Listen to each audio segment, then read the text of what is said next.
Melodie e dialetto napoletano nel nuovo lavoro del cantautore Gianni Sachs, nato a Carazetta ma da anni romano di adozione.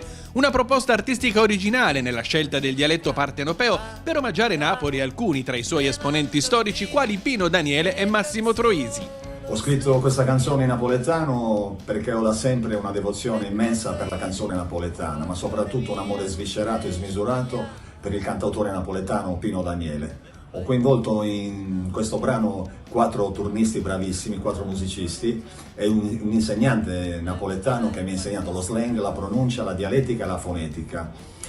Ho omaggiato in questa canzone Napoli, Pino Daniele e l'attore Massimo Troisi, che ho avuto l'occasione e la fortuna di conoscerlo anni fa in un ristorante dove io per anni ho fatto l'animatore.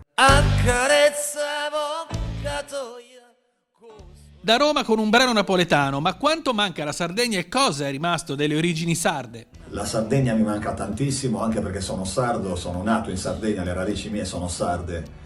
Purtroppo per motivi del Covid mi sono dovuto fermare e quindi puoi fermarmi un anno per la ripartenza, per riprendere i miei concerti sia come cantante che come sassofonista jazz.